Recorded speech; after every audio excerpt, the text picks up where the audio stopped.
Good morning, college football fans, and welcome to the Season 2 premiere of 3 and Outs College Edition, right here on IE Sports Radio, your direct feed for all that is sports. Oh yeah! It's about that time, ladies and gentlemen. High school football is officially underway. Week 0, Week 1, plenty of awesome stuff going on in the high school football world. NCAA football is officially underway with the first of, well, I guess you could say the first of two, part 1 and part 2, Week 1. We have junior college football right around the corner. Division 3 and Division 2 getting ready and set to go. And you better believe it, me, your boy Larry B, and your boy Tam Rodriguez, all ready to bring it to you, ladies and gentlemen. I hope you're ready to rock and roll.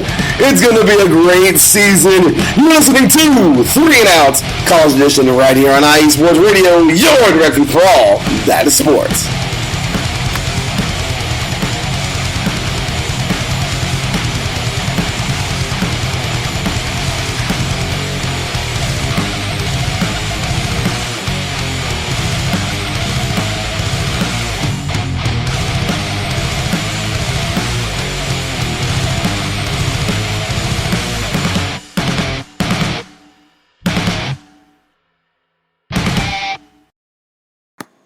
Welcome, college football fans. We are live. First thing I gotta say, my apologies. I know we were supposed to be on last week, and then I know we were supposed to be on yesterday. Craziness as per usual, life stuff, you know, but now we should be pretty set, and Taryn and I should be pretty good now for the rest of the season. Regular time, of course, Saturdays, 7 a.m. Pacific time, 10 a.m. Eastern. I know, it's that time now, but it's on a Sunday, so next week, be ready for Saturday. But yes, we are back. Oh my gosh, I am so excited because, well, Taryn and I, we wait for this show all year, and when we do have it, it is a fun one. We enjoy ourselves so very much, and it is really just a joy talking college football for an hour every single week. And, well, we are back. So, with that said, let me go ahead and introduce him to y'all. Ladies and gentlemen, he, of course, is one of the COOs of IE Sports Radio, host of Set Point, host of the SoCal Spring Sports Show. The guy has so many titles here at IE Sports Radio, it's almost impossible to keep up. But he is also IE Sports Radio Hall of Famer and all-around great dude. Ladies and gentlemen, welcome to my co-host, Mr. Taryn Rodriguez. What's going on, brother? How you doing today, man? Hey, Larry B. It's great to be back. I'm so excited to be back, and I'm ready to do this. Hey, you and me both, man. So we wait for this all year, and it's always a joy coming and talking some football with you, man. So, some college football, that is. So, hats off to our boy in the chat room, Mr. Adam Karnick. Says here, top of the morning, gentlemen. Well, top of the morning to you two. Where he is, it's nice and bright. Well, it's getting bright here. It's sun's coming up.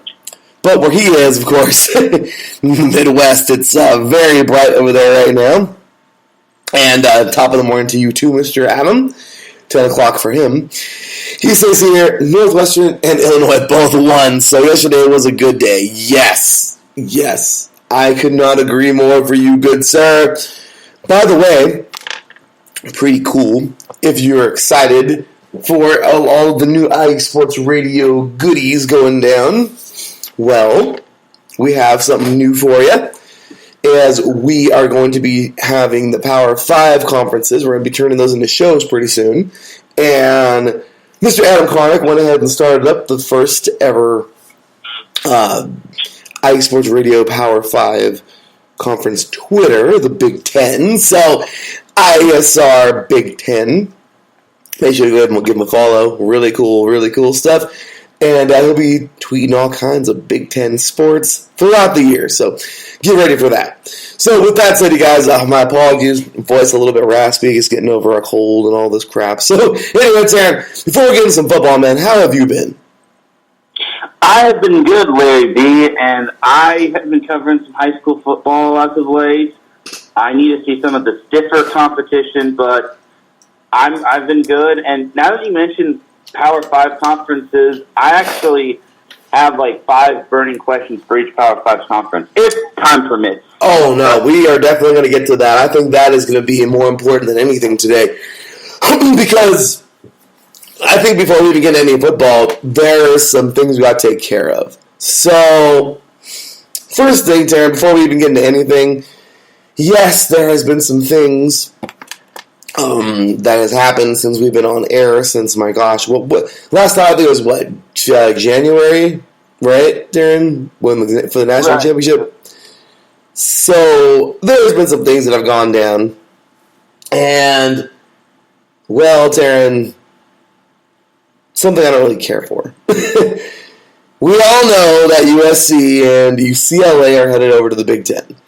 I made a video several months back talking about how I can't stand it. And Taryn, guess what?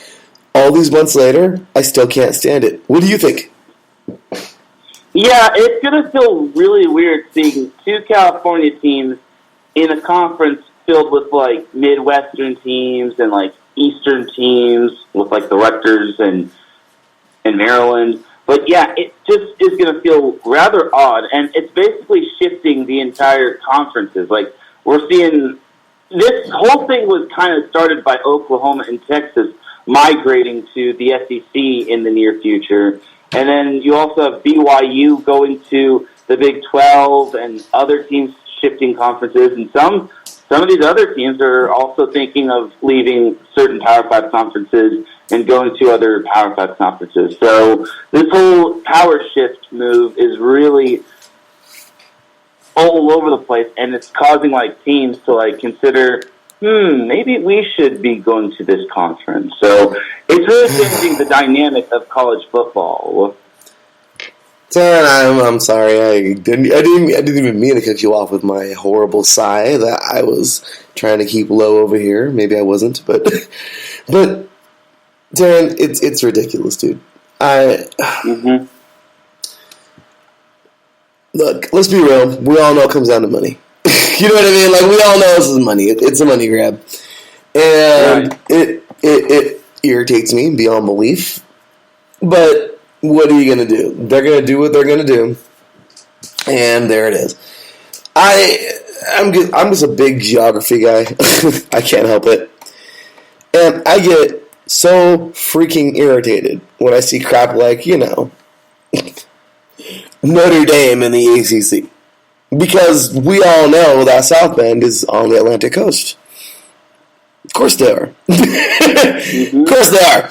And USC and UCLA, I love how they're, under not even an hour, like 30 minutes away from the beach. There's a gigantic, like I always like to say, there's a big lake next to us, Darren. It's called the Pacific Ocean, and it doesn't affiliate, or at least it shouldn't affiliate teams. I'm sorry. We shouldn't be affiliated with a group of teams that are, kind of in the freaking Midwest. We are nowhere near that. So, I don't know. I think it's stupid. I am very displeased with both. Well, I don't like UCLA was that's the rival, but they're going to go together as a pair, which is cool, I guess. But I'm very dissatisfied with USC's decision. UCLA's as well. I think that is very stupid. But once again, it's and I get it. People are going to say, "Oh, well, they have to get noticed." And I remember seeing an interview with somebody about that. I have watched so many YouTube videos and so many things and heard lots of people saying different things. And I remember seeing a video. I can't remember. I can't pinpoint it. But somebody was saying that once they don't go there, we're going to get noticed because they don't play. The Pac-12 is a Power 5, but there's only been like 1 or 2 times where the Pac-12 has ever been in the national, like in the college football playoff. And UCLA and USC basically just want their chance to get seen, because if they ever want to get seen, they have to go somewhere else. And it's kind of like, I guess, how would you say it, Taryn? Kind of like, you got to make it in New York or in L.A. You know what I mean? Right, Darren? You know, as an actor, you know what I mean? So you got to move there. Yeah, definitely. I totally understand. That's the perfect comparison. I mean, Taryn, give me as real as you can. Do you really believe that? Do you honestly feel that's the truth? Or are you like, no? I'm curious to see what you think about that. Well, the problem is with the Pac-12 is that it's been a complete merry-go-round in terms of, like, the management, as there's now a new commissioner of the Pac-12. The previous one, unfortunately, didn't really make a big push when it came to getting the Pac-12 teams, like, recognized as a possible championship contender. Like, you remember in 2020, the shortened season, where it was no Pac-12 team was even close to making the top four. Not even USC, which was undefeated at the time. They probably wouldn't have gotten in at the top four, but unfortunately, you know what I mean. But either way, like, we haven't really seen a Pac-12 team not even become close to sniffing the national championship semifinal. So I really think that management has to be better on the Pac-12's part.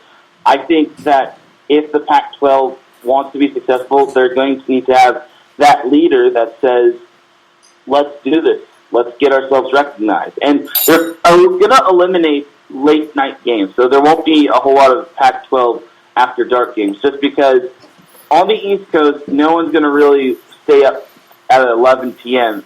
to watch the beginning of UCLA-Cal. It's not going to work like that. So I really think that eliminating Pac-12 after dark is a sad thing for some Pac-12 fans, but it's beneficial for the committee and for the teams that want to be recognized as true contenders. Taryn, you hit it on the head, brother. I want to take that snippet out and make that an IE Sports Radio snippet. That was perfectly said. And in the chat room here, Adam Karnick, our very own Adam Karnick, the host of Chi-Town Weekly, our Chicago show. And, of course, the co-host of The Neutral Zone with Mr. Zach Puplis, talking all things hockey. And the guy who I'm pretty sure on the drop of a hat would also take on our Big Ten show if he wasn't already doing 2 shows and a million other things here at IE Sports Radio and working a full-time job and being a full-time husband and being a full-time father and doing all the other thousands and millions of things that Adam Clark does. But Adam says here in the chat room, he says, do you think USC and UCLA will end up playing for a Big 12 style of play, or will the Big 12 change to more of a Pac-12 style game? That is a crazy question. He says, expanded playoffs would fix this whole mess. Just saying, yeah. Darren, you and I think, sometime during last season, we just had this rant. It's kind of funny. It was a show where you and I kind of went on for like the better half of the hour, and then, we got football to talk about, remember? Where we went on and talked about how the stupid college football playoff just needs to adopt the Division III, II, and Division I AA tournament bracket style. Remember we talked about that? Remember, Terry? Yeah, I do remember. And we were like outraged. Like, it was actually a really good show. All of them are, but it's true, Darren. I don't know. It just bothers me. But anyway, Darren, really quick, dude. I want to answer that question really fast, and we'll get some football. But we'll get to some of the games. But dude, Adam said it very well here. I think that if we're gonna have a mesh, because you have to prepare how of who you're playing every year, and we know Pac-12 at least. We have a lot of, in my opinion, you're going to get a lot more of the flash. You're going to get a lot more of spread offenses, lots of fast receivers, extremely fast running backs. It's just if you call it the Pac-12 style of play or whatnot, you're going to focus a lot more on the skills. The D-line, the trenches are there, but it's just more of the speed game, in my opinion, to where if you look at the Big Ten, it's more of we're big boys over here, and we want to empower you. We're not smaller, and I don't want to say smaller, but we're not, because there's some big boys everywhere, but we're going to be more of the screw the spread, that type of set. We're going to go a lot of, we're not going to do a lot of 12 personnel, I guess, depending, but we are more of the, at least in my opinion, the Big Ten is more of the ground and pound. They will put it in the air. They have amazing athletes, but you're going to get receivers who are more of the dual threat run blocking. They're they're not abandoning the run totally.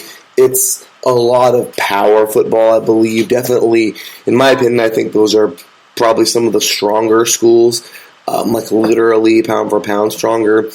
But it seems like they have a different type of football where it's, I don't know, it just feels different. It's more of a bang bang type of football versus, let's put it in the air and score some points, or let the DBs score some points. I don't know. I just kind of feel like that's more of what we get in the Big Ten.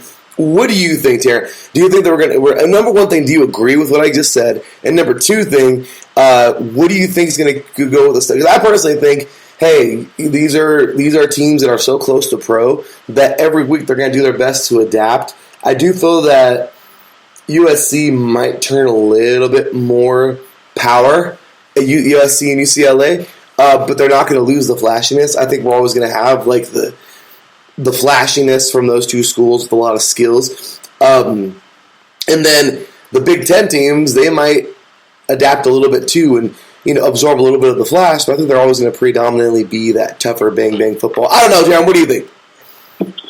So my big thing is, and yes, I do agree with you to an extent. I will say this: all these, all these Big Ten teams are going to have to learn to adapt to playing well on the West Coast, as well as USC and UCLA are going to have to learn to adapt to playing on the Midwest and the East Coast. As for the physicality of the game, I totally agree with you. I think the whole Big Ten is basically going to be going to be rough and a challenge for USC and UCLA. I think USC can keep up. USC can keep up with the Big Ten. No offense to UCLA, just because USC has been getting the good recruits. They've been getting like 5-star recruits such as Malachi Nelson and Makai Lemon, who played on national TV yesterday. UCLA is still trying to find its footing under Chip Kelly, but I think for UCLA, it might take them a little bit longer to adapt well in the Big Ten.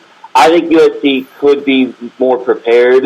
Do I think either of those teams could win the Big Ten? That remains to be seen. So I feel it's going to take some time, and it's going to take a little adaptation in order to be successful in the Big Ten. I think there's going to be some growing pains, but every weekend when you face a Big Ten team, it's going to be a challenge. It's going to be a climb.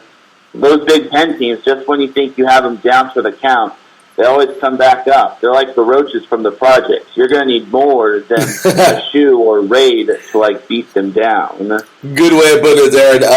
I'll tell you right now, those Big Ten teams are no joke, and I get it. Join the Big Conference. Join the conference that has a chance. Join the East Coast bias, if you will, because I think that's a real thing. Sorry. But, honestly, Darren, I totally agree with it. So, really fast, I wanted to bring this up. Yesterday, I am a big fan of a couple of YouTubers on YouTube. And, there's a video I saw yesterday, and I had to send it to Taryn. Taryn knows this guy very well. I don't know if he saw the video prior to me sending it, or if that was the first time he saw it. Regardless, Flemlo Raps puts up a video yesterday called College Football as We Know, and this is crazy because I love the name. Sorry, I had to click it. college football as we know it has been ruined. ... And that's great. Kind of crazy. He put a NFL fan's perspective in parentheses. And Funlo's the man. I really enjoy a lot of his content. He does a really good job. And, it was an interesting video because he talks about, we kind of did kill it. But it's kind of funneling, and we can see it. It looks like it's literally funneling towards, just 32 powerful teams, kind of like the NFL. And it just kind of seems like it's kind of heading to a big conference. We're already seeing teams move. It's, just a few big conferences. And what do you know? It's happening. And then it talks about the NIL in there. Of course, how student athletes are getting paid, at least I think, and all that stuff. And overall, I just had to ask Taryn, dude, what do you think about this, fan? And I like what he told me. So Taryn, what do you think about that video, man? And by the way, for anybody who hasn't checked it out yet, please go check it out. From Low Raps, one of his newest videos about college football, ready for the season. But it's definitely worth the watch. But Taryn, what did you think, man? So one thing he actually attained to is that NCAA football is starting to become, quote-unquote, NFL junior. Yeah. And I think it is kind of looking that way just because, the Big Ten is starting to, get these deals with, NBC, and I think they're leaving Fox and flocking to, NBC, ESPN, whatnot. So I think for that video that I just watched, it did really, turn my eyes. It really, opened my eyes, and it really turned my head, and it really made me think college football is really evolving. It's because we have these NIL deals, and all the kids want to be, happy and, have their worth, and you get the point. And it's not like college football. The game is moving toward a whole new school, and for, old school, college football fans, kind of like myself, I have mixed feelings about it, but it's going to take time to adapt. I feel it's going to be a process, and it's going to take some time to, get used to it. So I feel it'll take a little time, but eventually people will start to catch on, and I really thought that the video was definitely worth it, and it really talked about how the whole college dynamic is changing and how you go from the past, the early 2000s, the 1990s, all the way to now with, kids signing NIL deals and basically wanting to get paid and basically just having everything, change right before our eyes. Isn't that something? I love how Adam says here in the chat room, he says, well, in what analogy? There are so many analogies, but Adam says, well, no, there is an analogy. And he also says, well, there's a bias. The committee is all in their 50s and 60s. West Coast games are past their bedtime. That's pretty funny. Well, thanks for being the comic relief here this morning, Adam. But Taryn, greatly put, and yeah, I couldn't agree more, man. I know we gotta get some football now, but I just really wanted to address those few things out of the gates. And you know what, man? It just trips me out to think, this is where we're going. Student athletes are starting to get paid now. There's deals starting to be struck. Oh boy. Yeah. NFL Junior. I couldn't agree more. So it just kind of seems that way. Anyway, really quick. Adam says here, the thing that will make college football... Wait. The thing that will make college football pro-life, or pro-light, he says, when college fantasy football becomes a thing. Isn't it already a thing? I thought it was a thing already, actually, but maybe it's not. I don't know, but that sounds pretty crazy. So, with that said, you guys, we're going to take ourselves a short break. When we get back, Taryn and I are going to be diving on in. Oh my gosh, there has been some crap going on. The number one team in the land in high school almost lost. That's worth talking about. Yeah, kind of crazy. That is going on. And Division 1, AA, and Single A. And, oh yeah, Division 2, my apologies for messing that up in the introduction. But they all got underway yesterday. We have Division III getting set and ready coming up on Thursday. What the crap is going on with the NJCAA? We don't know when that's going to start. I'm still trying to figure that out. And Triple CAA action coming your way next Saturday, ladies and gentlemen. So much college football to go. We thank you so much for tuning in live to Season 2 of 3 and Out College Edition right here on IE Sports Radio. Your direct feed for all that is sports. We'll be right back after this. Some say that Indiana is just a flyover state. Flatlands and cornfields, barns and country roads. What if I told you Indiana is the crossroads of America?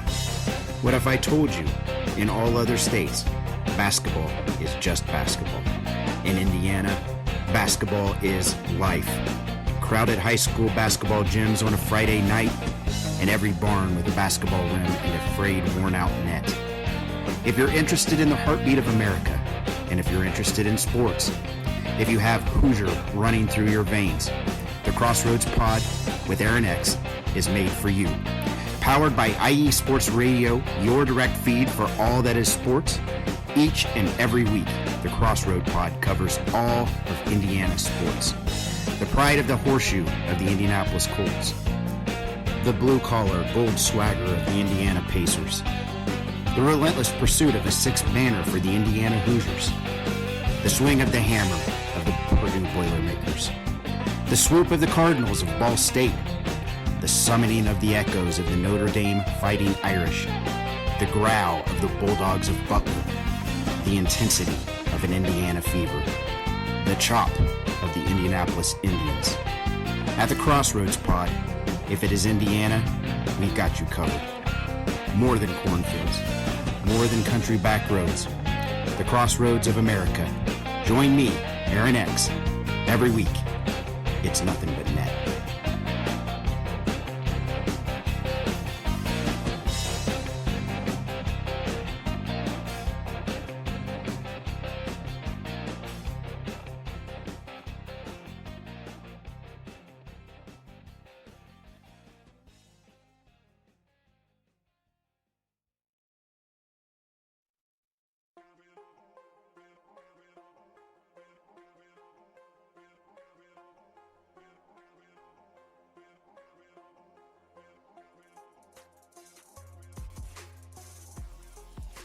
Hello, ladies and sinners. Hello, sports fans around the world. Hello, IE Sports family. This is Cale Henderson, the host of IE Vegas, the Sin City Sports Show, presented by IE Sports Radio.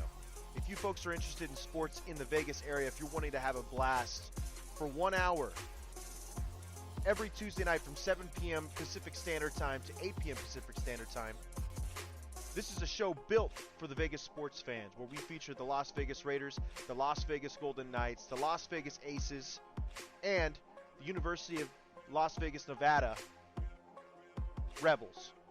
Hopefully, fingers crossed, MLB team coming soon. Either way, if you folks are looking to have a blast for 1 hour each and every week, tune in Tuesday, 7 p.m. Pacific Standard Time to 8 p.m. Pacific Standard Time. If you folks are interested in Vegas sports news, go to our Twitter, at SinCities_IESR, and you can speak with me, the host, Cale Henderson, at Cale_Henderson on Twitter. At any time, be happy to reply. Always want to reach out to our fans. Again, the Sin City Sports Show, presented by IE Sports Radio, your direct feed for all that is sports.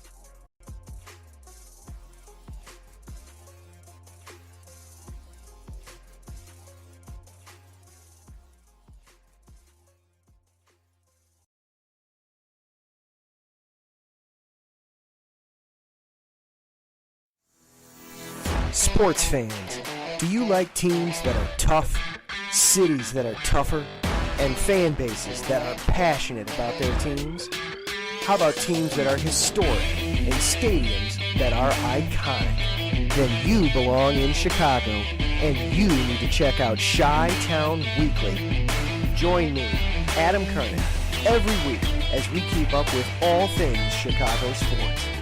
Bears, Bulls, Blackhawks, Cubs, White Sox.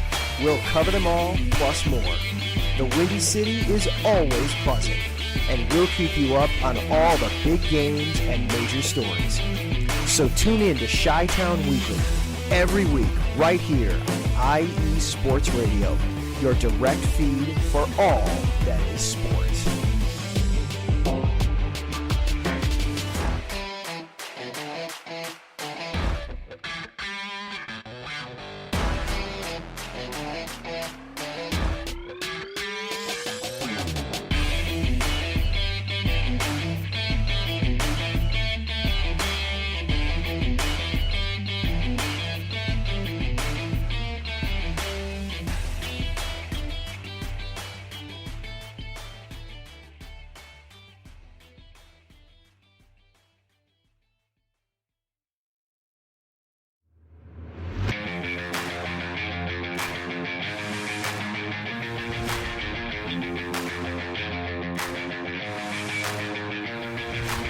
What's happening, sports fans?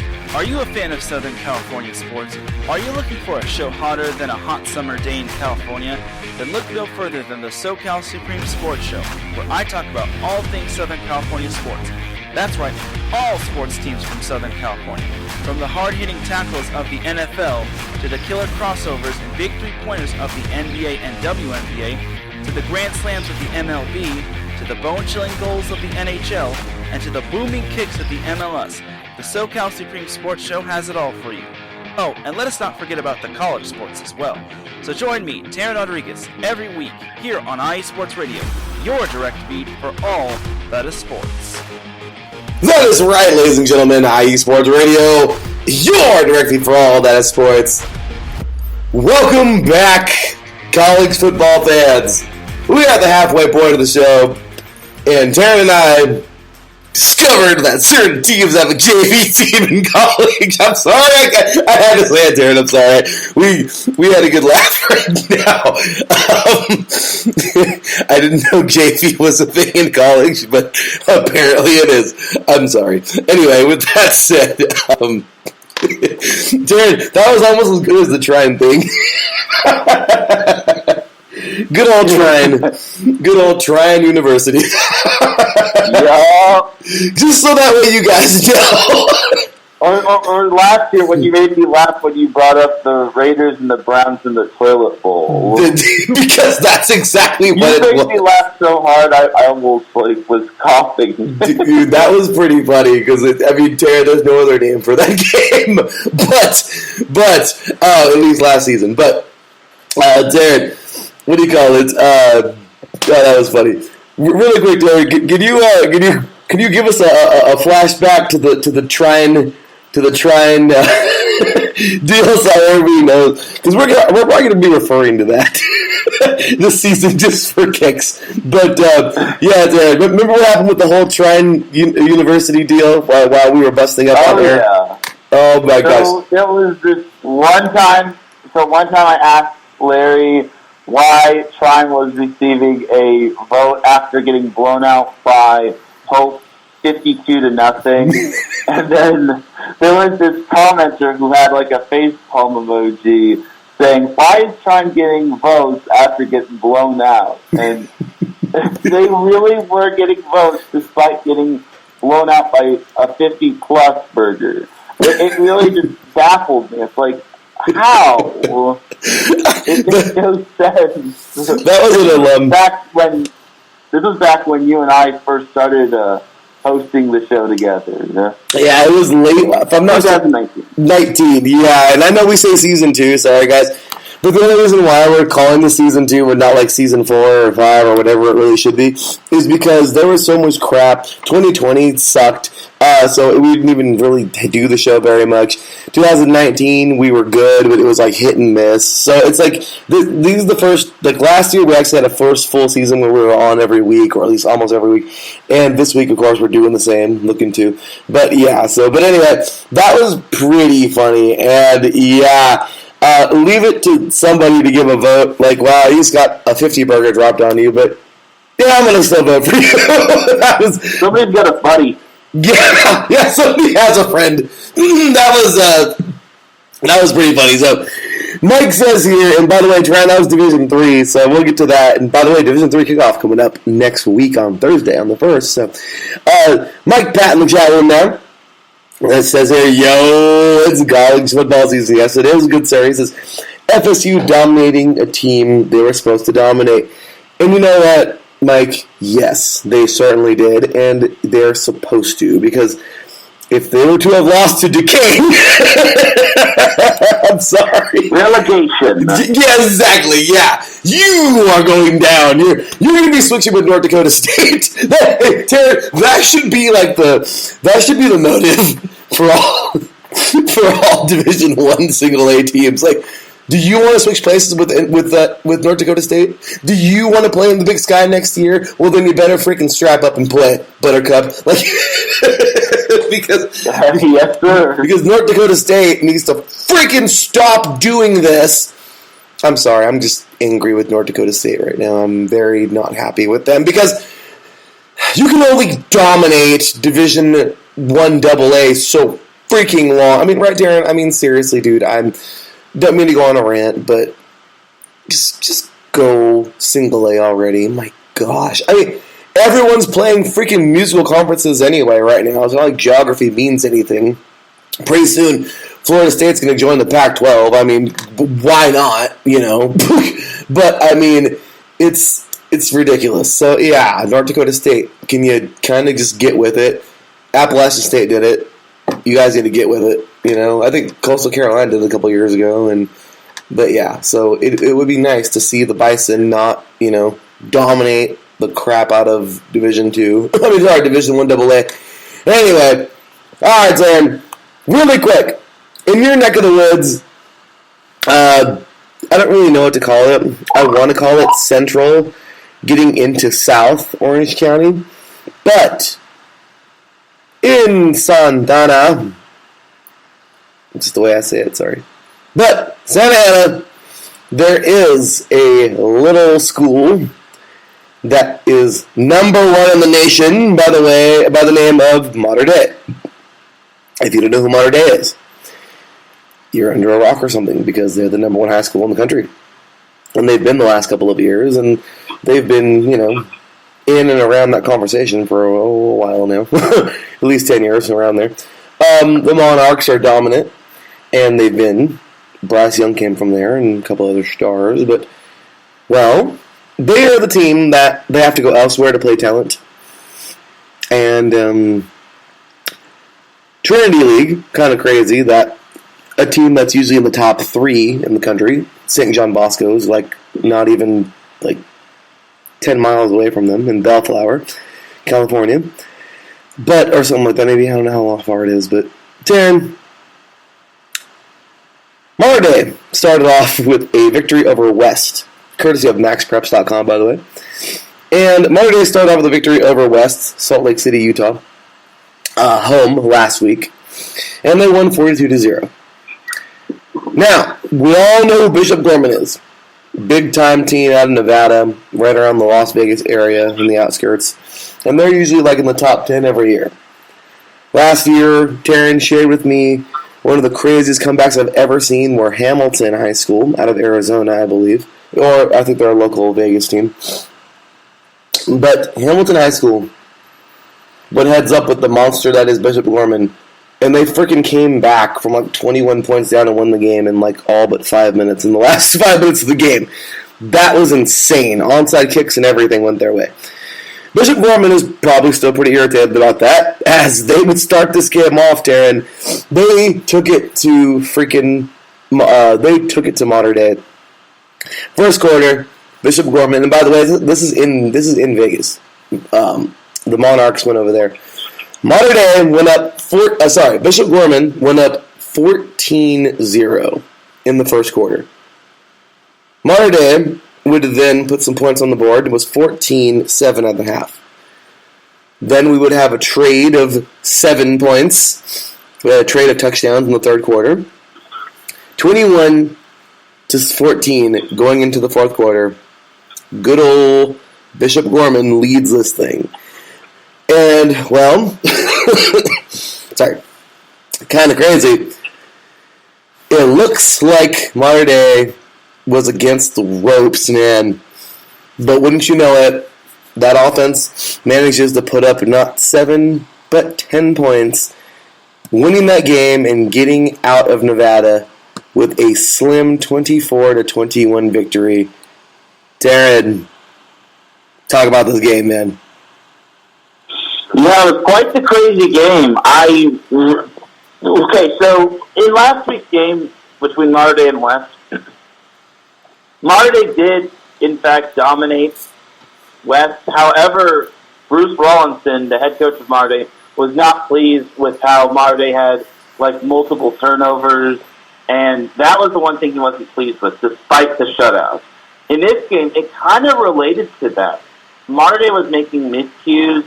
They fumbled the ball, I want to say, in the red zone, and eventually Bishop Gorman capitalized. And Bishop Gorman really came to play. And the thing about Mater Dei is everyone expects them to be super dominant. And I feel Mater Dei was a little bit of a step behind. Maybe it was because of the different states, being in a different state, or maybe the travel, but they eventually cleaned it up. And here's the fun yet scary part about Mater Dei's quarterback, Elijah Brown. He's only a junior, and he has yet to lose a game. It's really mind-boggling to see how Elijah Brown continues to be, he continues to progress, and how he just feels like, he doesn't even feel like a junior, he feels like a senior. And it's just amazing that he was able to lead that comeback for Mater Dei.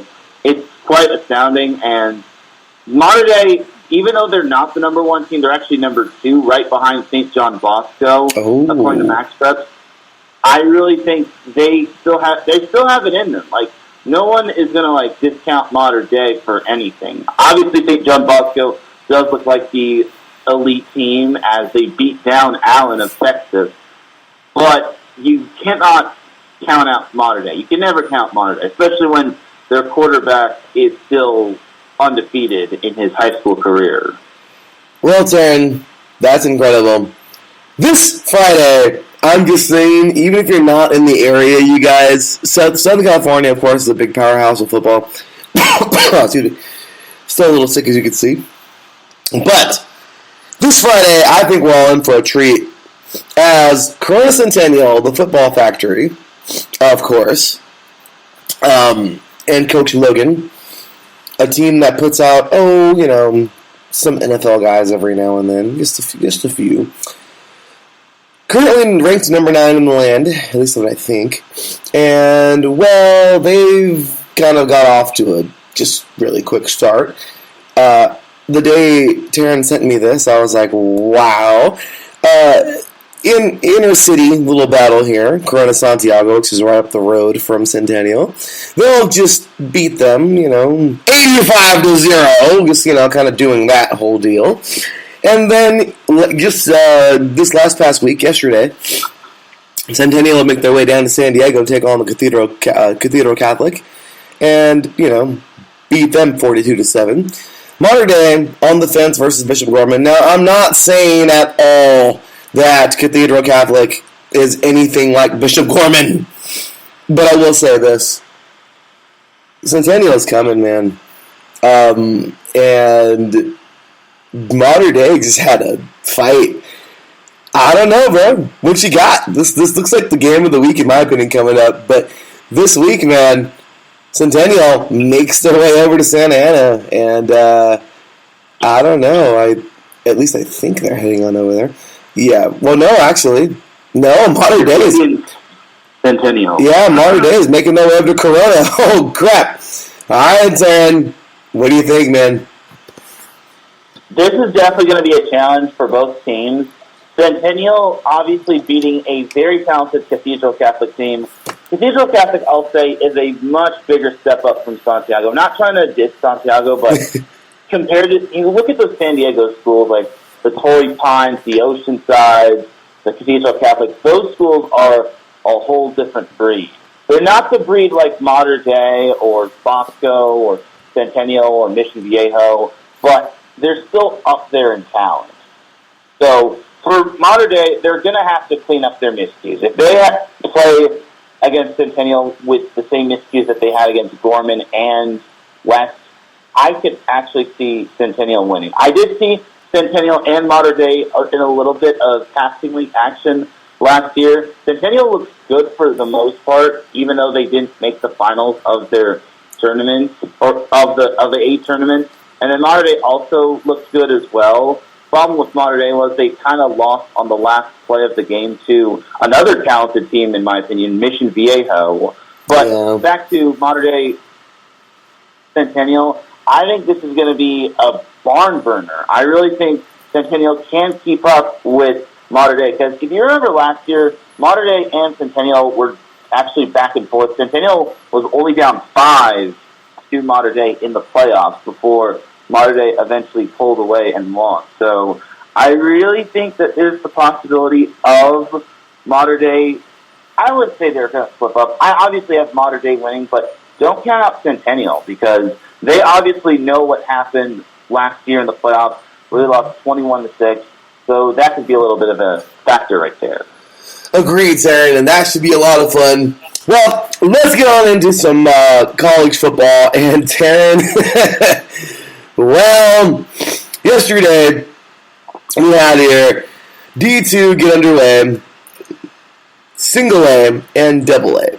So, really fast, kind of funny, you alerted me, you were like, yeah, D2 didn't have very much going on.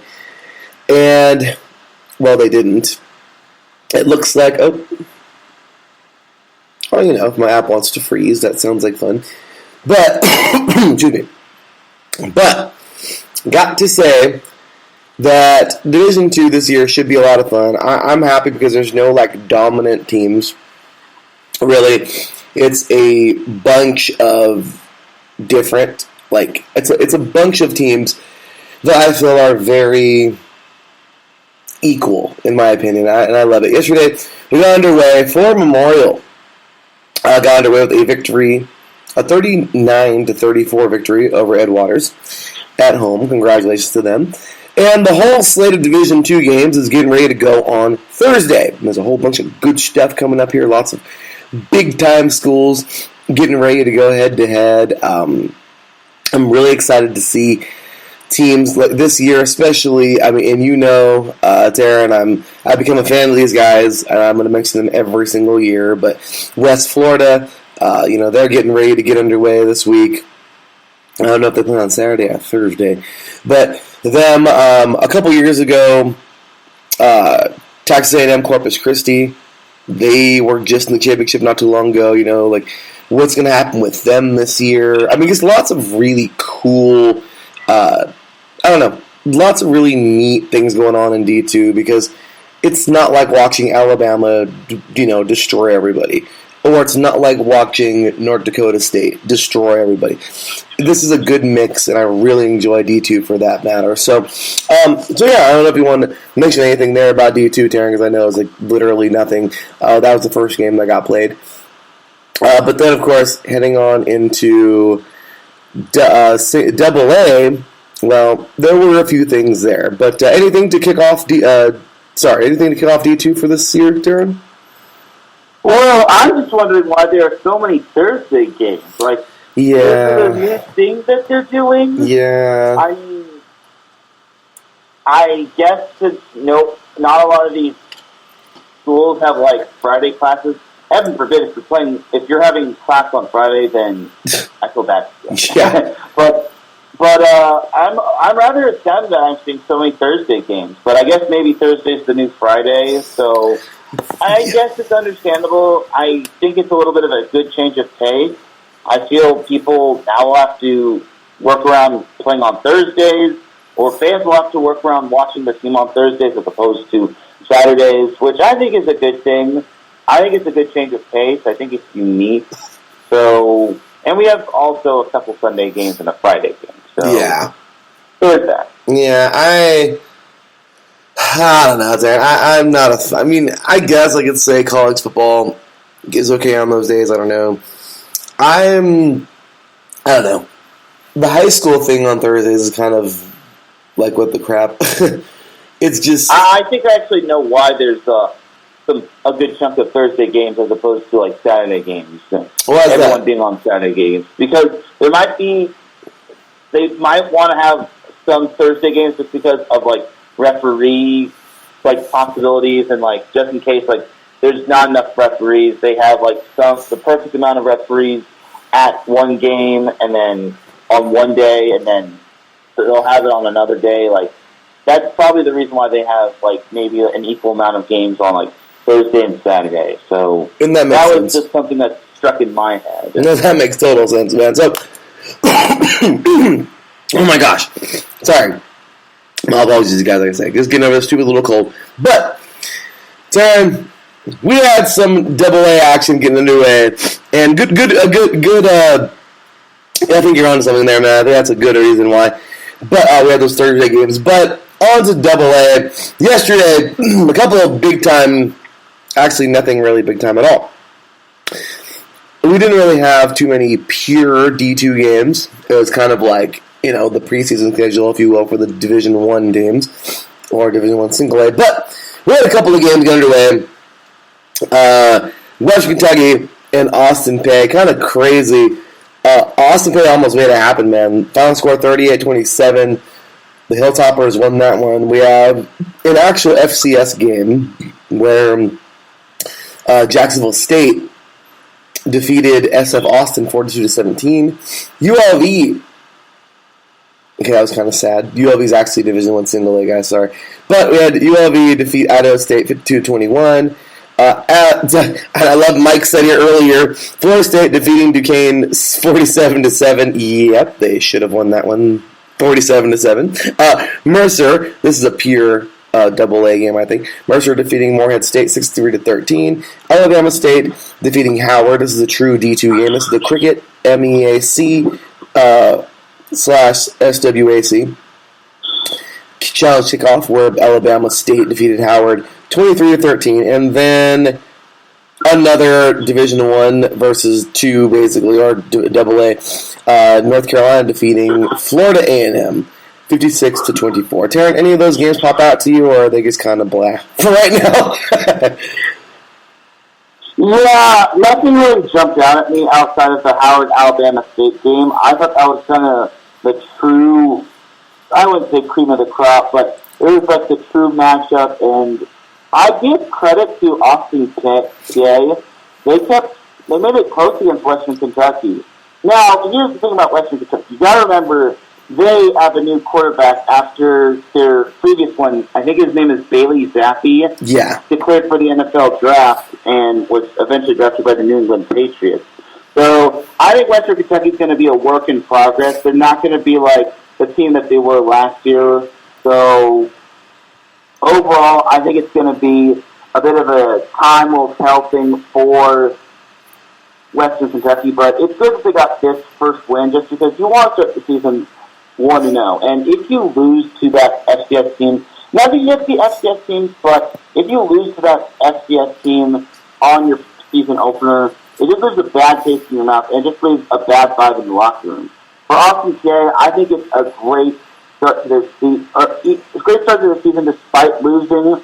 They could definitely build off that, and then who knows? Maybe they can turn heads in the rest of the FCS world.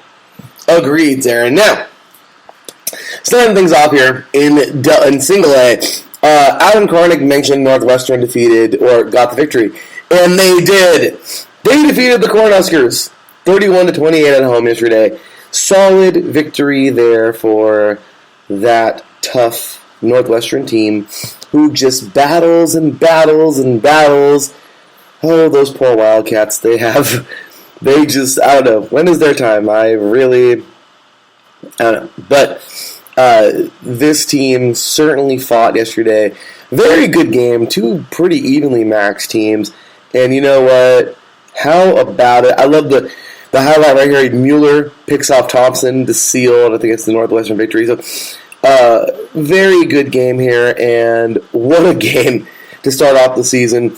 This was a true D1 on D1 way to start the season, and man, good job Northwestern getting that done. We're going to just kind of skim through a couple of the true D1 games. Utah State, the Aggies defeating UConn 31-20. Solid game there for the Aggies at home.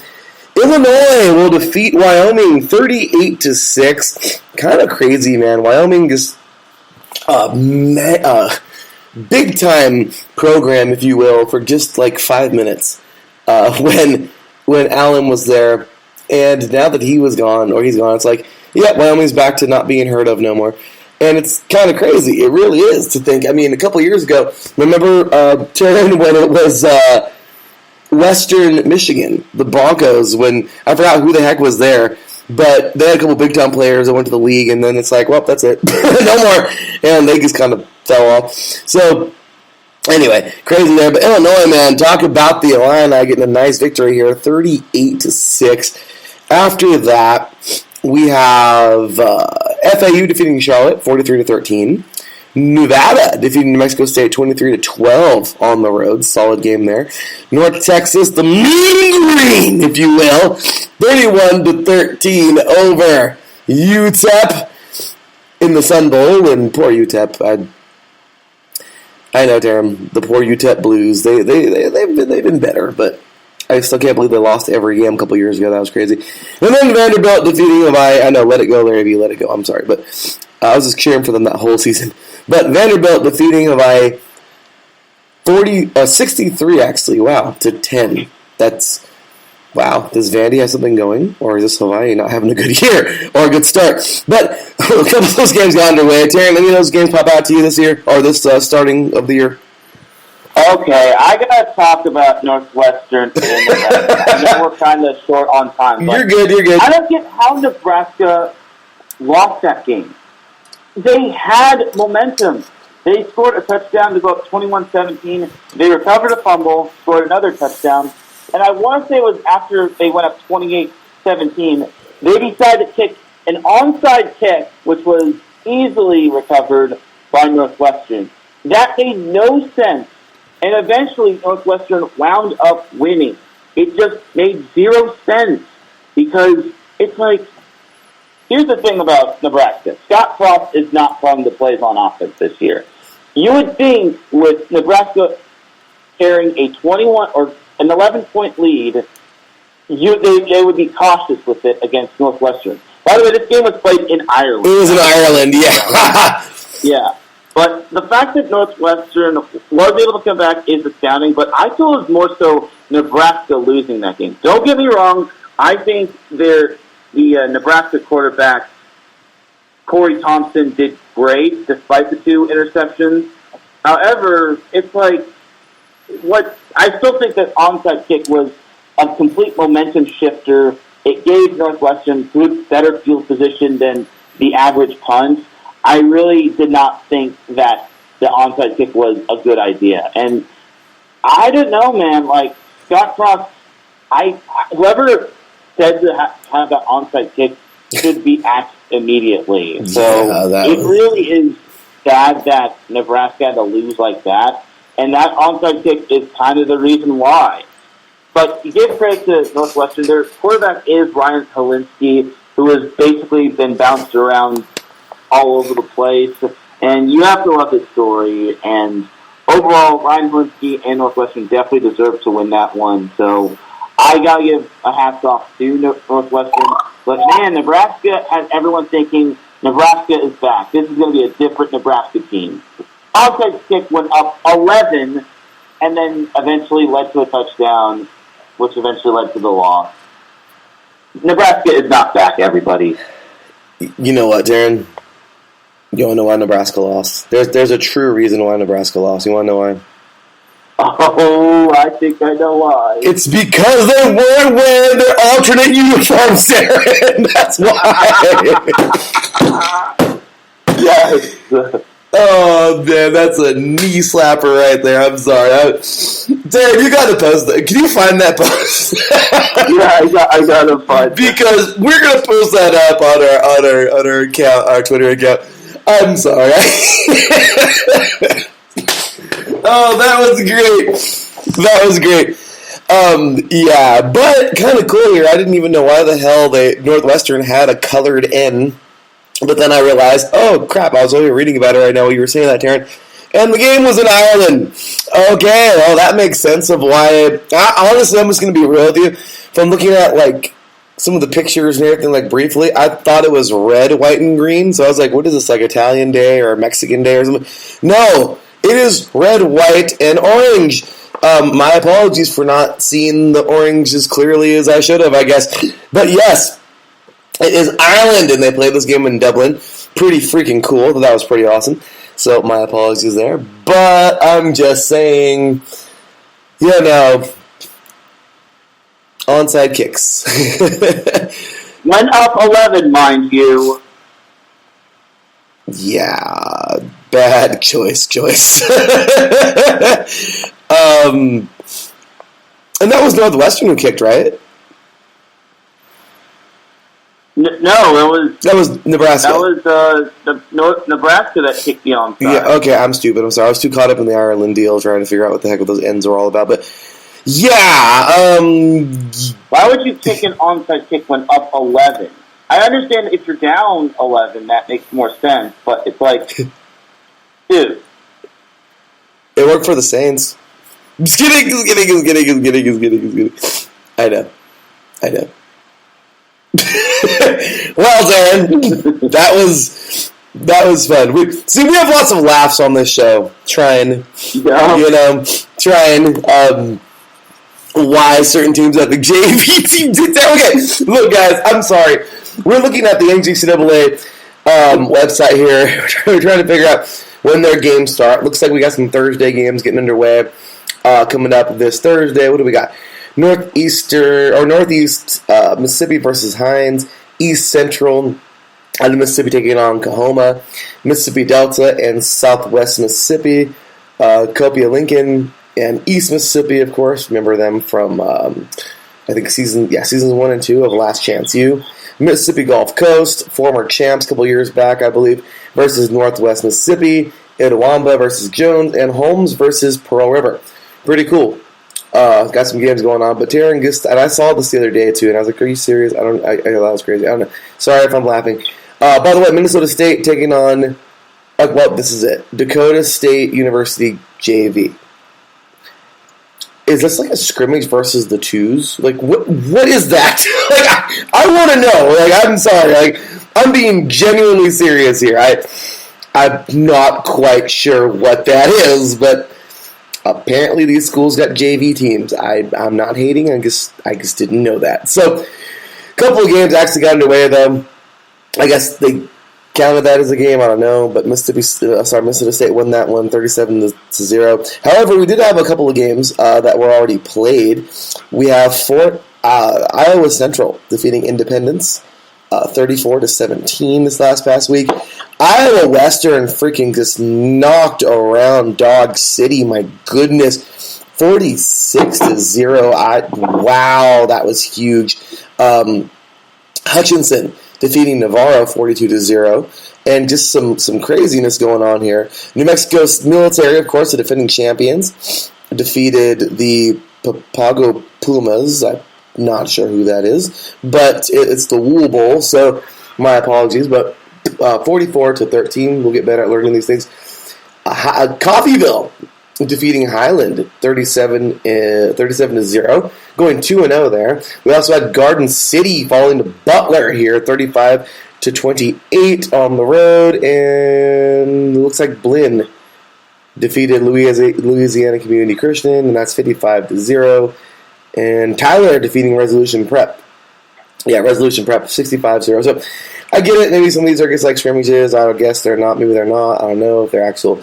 But that's just how it goes down with this. Really quick, too, Taryn. The CCAA, that's kicking off, I believe, next week, if I'm not mistaken.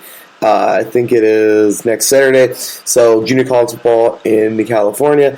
And just lots of great stuff to come. But with that said, Taryn, before we're out of here, man, any thoughts, comments, concerns, anything you want to bring up for today's show, man? So my biggest burning question. We didn't get to the burning five. Oh yes.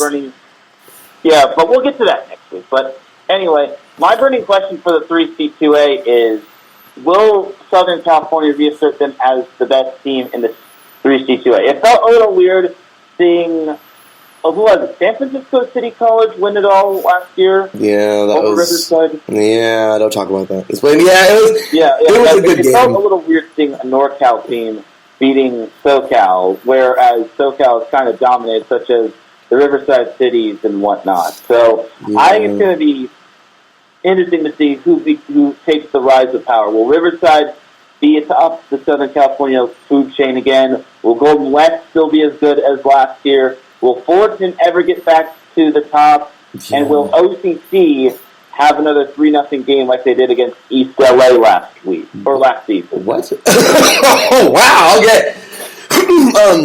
That's pretty crazy. My burning questions, I guess, would be can RCC reestablish? You know, they were in the championship 2 years of the last 2 years. The first one defeating who was that the first time around? I believe, if I'm not mistaken, that was I am losing it, Darren. How could I forget? But winning that first game, national championship, first time since 1989, and then just last year losing to Frisco, San Francisco City College of San Francisco. Definitely just a tough go. But can Riverside get back? We shall see. Also, MSJC, man, Mount San Jacinto College, really making their way from Inland Empire. They're really making leaps and bounds. That's the first game for RCC this year. That's a true test for the Eagles. Can this team head on over to RCC? And by the way, I noticed all the games are being played at Ramona High School right down the street. I'm not quite sure if RCC's field is getting redone or their stadium. I have no idea. But I did notice that RCC's games are getting played right down the street at Ramona High School. Regardless, Riverside looking, still dominant. Coach Crafter, they're still doing his thing. But, yeah, so we got that going on. El Camino, what happened to them? I'm really, I don't know, Mount Sac. It's really cool to see, the change of dominant teams and everything, especially when I was playing. But crazy stuff there to ask and lots more to get to. And you sure you want to get to those questions next week, Taryn? Yeah, we can get to those Burning 5 Power 5. The Burning 5 questions from the Power 5 conferences. Alrighty, well, hey, you can drop it now. If not, then yeah, we got something. Okay, well, yeah, we can drop it now. So, okay. Going to the Power 5 conferences, let's go to the Pac-12 first. My first burning question from the Pac-12 is: can USC take the big step with Caleb Williams, Jordan Addison, and Lincoln Riley as head coach? Oh my USC goodness. has zero excuses when it comes to actually being talented. Like, they have no more excuses. Everyone would say, oh, well, USC lost this game because they didn't have this player and whatnot. Now they have no more excuses. My second burning question from the Pac-12 is: can anyone challenge Oregon for the top spot of the Pac-12 North? For me, Oregon has kind of been that top team of the food chain when it comes to the Pac-12 North. So I feel there has to be someone that challenges them. Third question would be: what will Arizona State look without Jaden Daniels? Jaden Daniels was the heart and soul of Arizona State. Now he transferred, so Arizona State's going to have a new identity, new look, and new everything. My fourth question is: can UCLA finish 500 or better with DTR or Jordan Thompson-Robinson in his last year at quarterback for the Bruins? They finished 500 last year, and we all know what happened in the bowl game. So I feel with Chip Kelly, UCLA is getting better. I think their schedule is favorable this year, considering they're also scheduling an FCS opponent. But either way, that's my little question right there. I feel UCLA can finish 500 as long as they take care of the games they're supposed to take care of. My fifth burning question from the Pac-12 is Cam Rising the best quarterback in the Pac-12?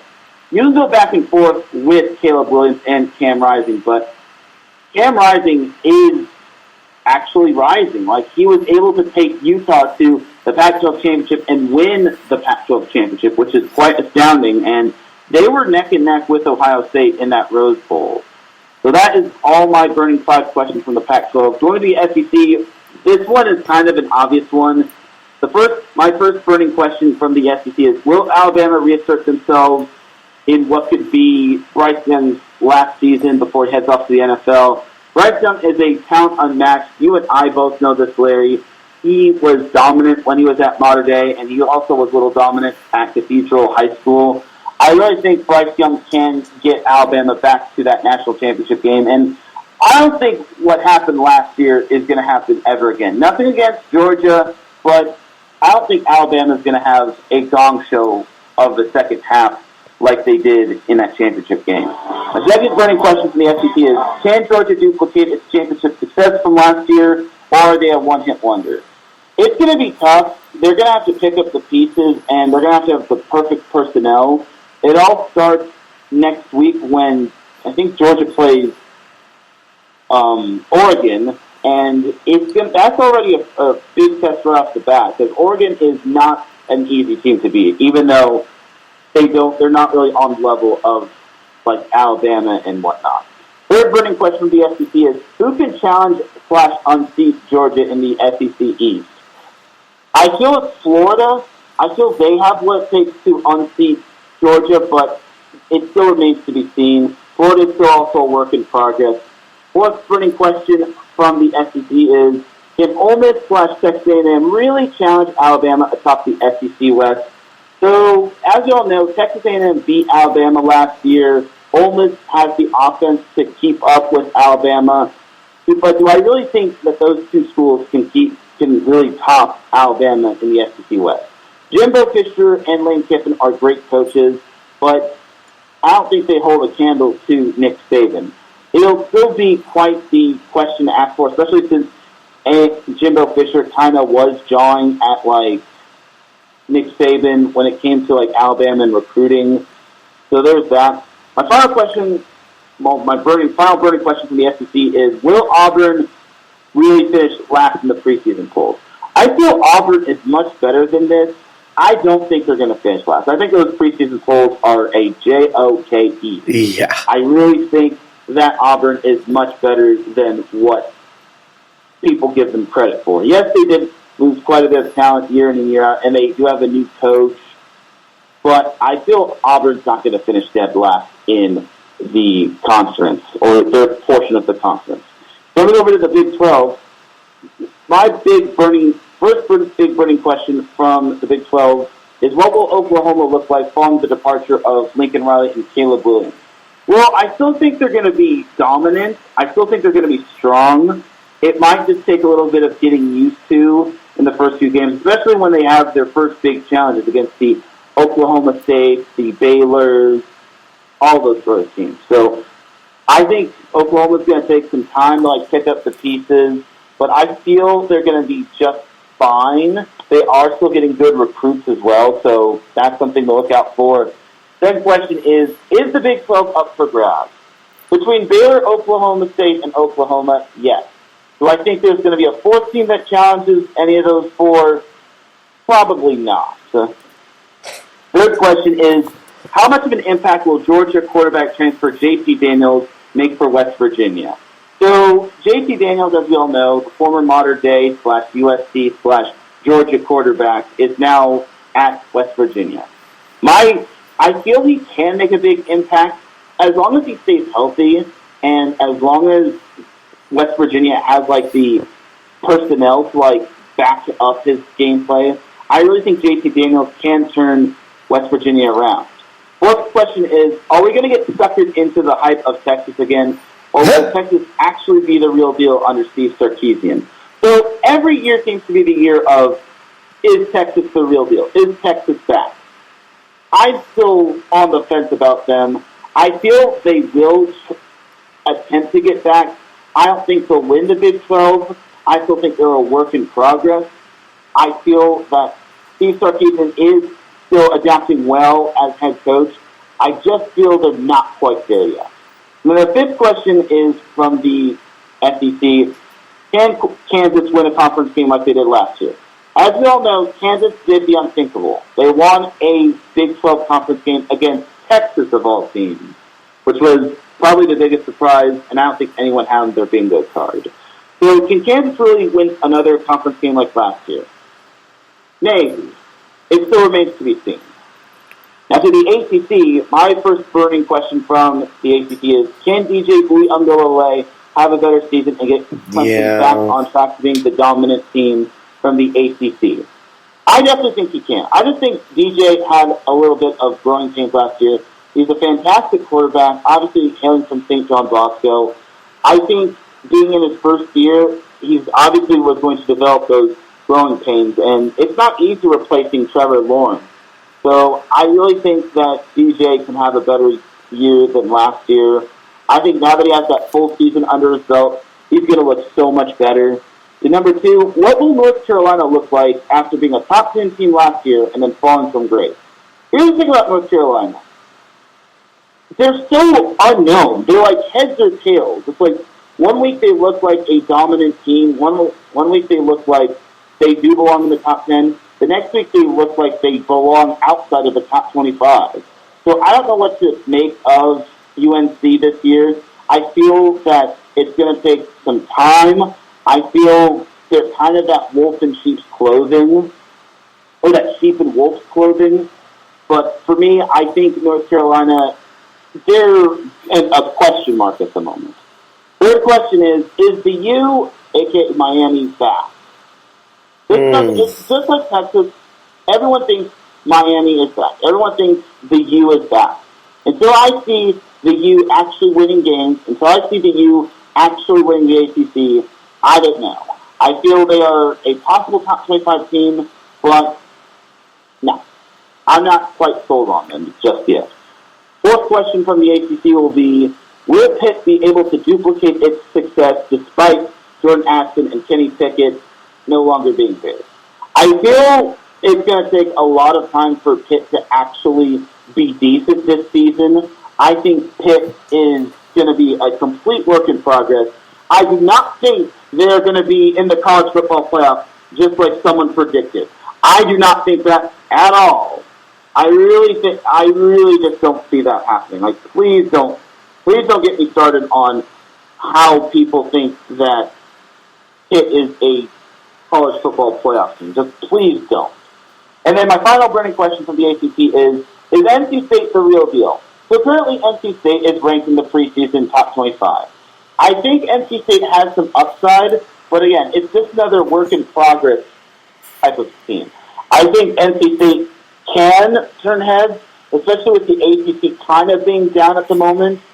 I feel between them and Clemson, I think they have that potential, but it all remains to be seen when it comes to NC State. I feel they have potential, but it's just that they got to assert themselves against the Clemsons, the Pitts, and all those other teams.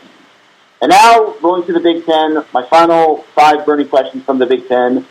Starting with, can C.J. Stroud take the Ohio State to a national championship game and possibly win? I think it's doable.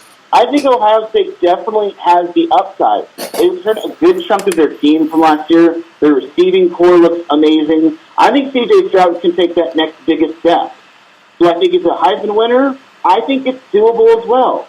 That still remains to be seen, though, just because Ohio State is no longer I wouldn't say they're the invincible team. I think they are a good team, but I just think that can they hang with the likes of Alabama and whoever decides to challenge for the crown?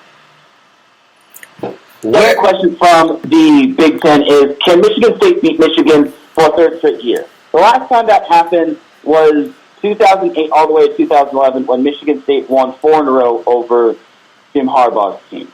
I think it's doable, but with Michigan returning their quarterback, Cade McNamara, I think it's going to be quite interesting to say the least. I feel Michigan State has the talent and personnel.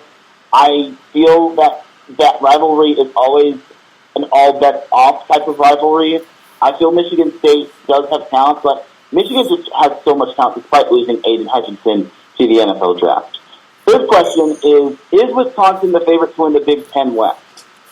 Here's the thing about Wisconsin. They had probably the best defense in the nation. They gave up the fewest yards per game. They gave up the fewest yards altogether. They gave up the 5th fewest touchdowns, and they barely held the least amount of yards per play given up.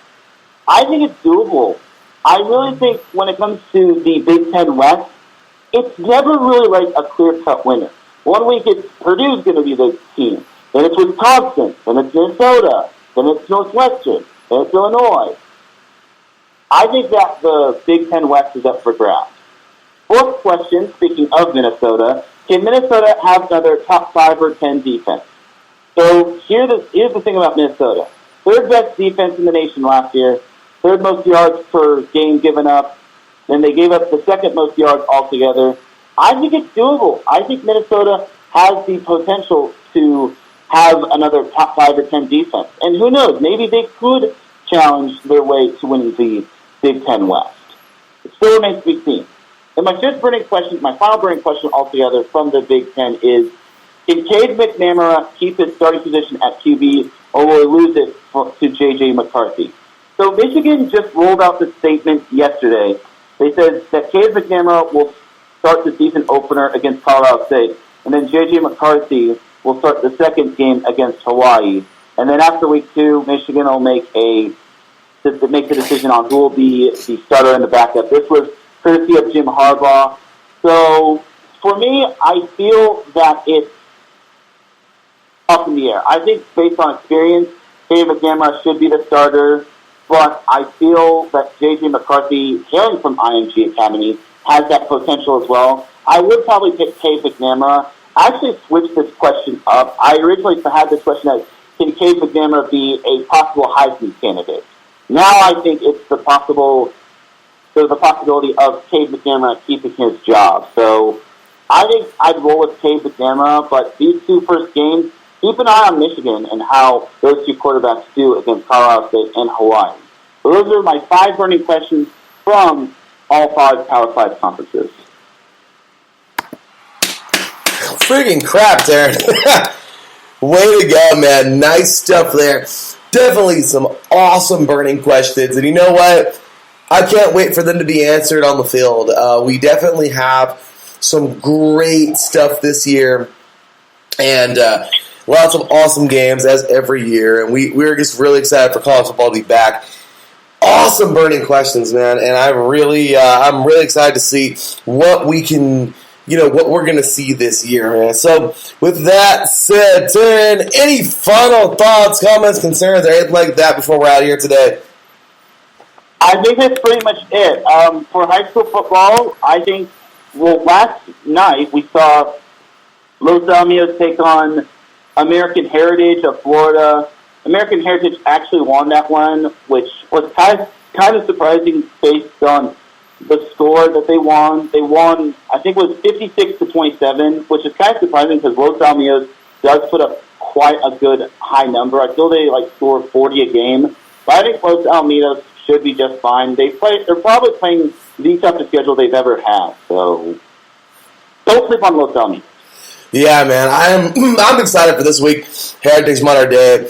Oh, sorry, Heritage Modern Day. Sorry, I was thinking about good old Heritage High School, Paris High School, Paloma Valley. Shout out to all those schools, man, in our district, as well as Liberty. Really, hats off to all of them. And Modern Day Centennial, of course. Again, I'm looking forward to this week.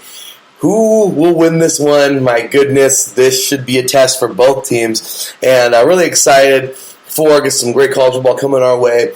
And high school football. And, well, I guess with that said, y'all, it's time to cue the music because we're out of here. Well, ladies and gentlemen, it's been a lot of fun, and we have had ourselves a good show. Taryn, I'll tell you, man, I'm excited. We got some great football coming up this year, as we always do. And, well, lots to get to. Where can all these diehards find you on social media, man? You can find me on Twitter at AaronRodriguez1. That's where I post most of my main content. Definitely do check it out. I'll be definitely posting more high school football as the season progresses. And who knows, maybe I'll be at some of the big-time games. Right? Awesome stuff, man. Well, with that, so you can follow me over there at the THEE_LB53. Make sure to follow us, our Twitter account, at 3and Out, all spelled out. CEIE, all one word, solid one word. 3and Out College Edition. We'll have lots of stuff on there, lots of fun stuff. Taryn and I enjoy posting on there, and all kinds of great stuff there. And you can follow us all the whole at IE Sports Radio on Twitter, Instagram, Facebook, also now on TikTok. Plenty of great things coming here on IE Sports Radio. Make sure to stay tuned for it. And well, next week, that was week 1, y'all. We're just getting ready, just getting started, and man, it's going to be a great season. With that said, y'all, for Mr. Rodriguez, my co-host, for me, your boy Larry B, we are signing off. And we will see you not next Sunday, we promise. Saturday morning this time. My bad, my goof up there. But see you next Saturday morning, y'all. Until then, take care. And as always, God bless.